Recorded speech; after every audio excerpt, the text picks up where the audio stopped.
But I like the idea that, man, Nick is no longer with Impact and no longer doing the NWA thing, and he's with the WWE. It's cool to see guys get these opportunities just on a new platform. So I'm pulling for Nick. What'd you think?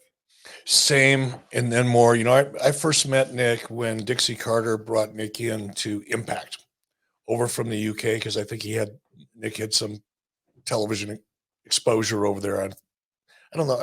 Memory serves me correctly. It was like a UK version of Big Brother or something, and Dixie saw him and got goo eyed and brought him in. and Nick was, really green, very young, came over to the US, went to work for Dixie and TNA, and a little bit of a chip on his shoulder.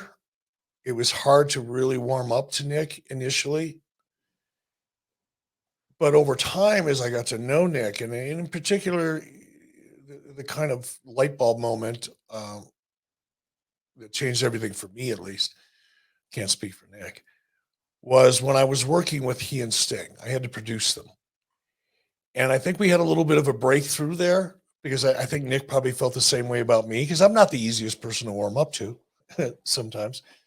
And I can come off a little stiff.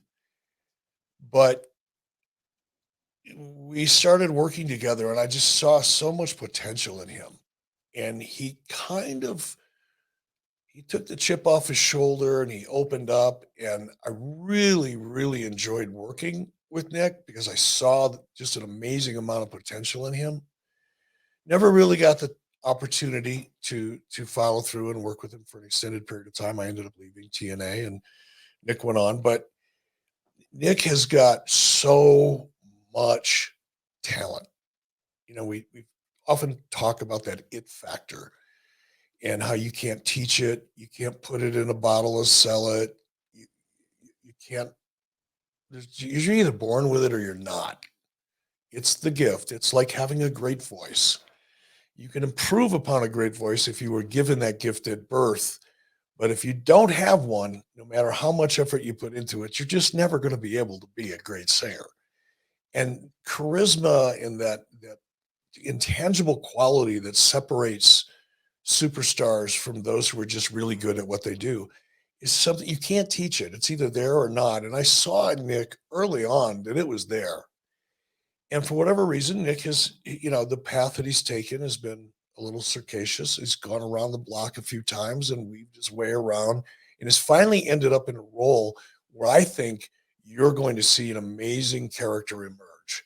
And one of the things I love about Nick in this role, I mean, he's perfect casting. I mean, he looks like he was carved out of granite.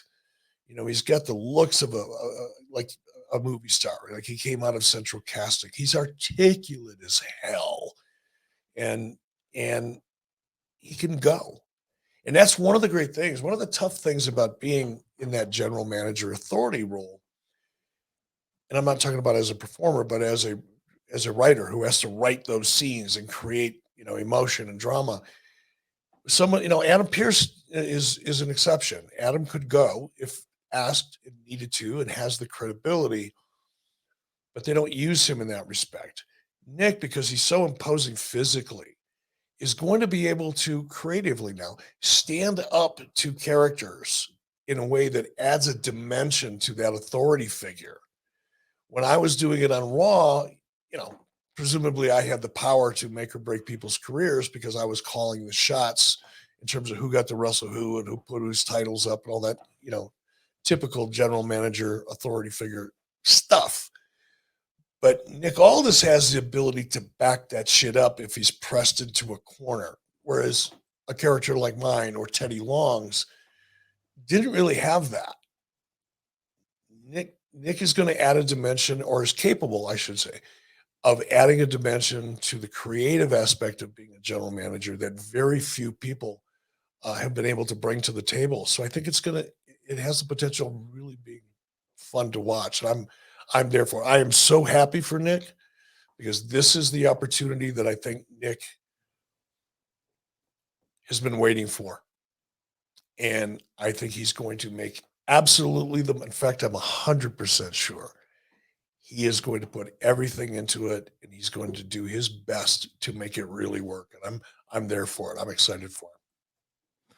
And as a reminder, he just happens to be married to one of the best female wrestlers of all time, a Hall of Famer in her own Oh, right, there's Mickie that. James. Yeah. So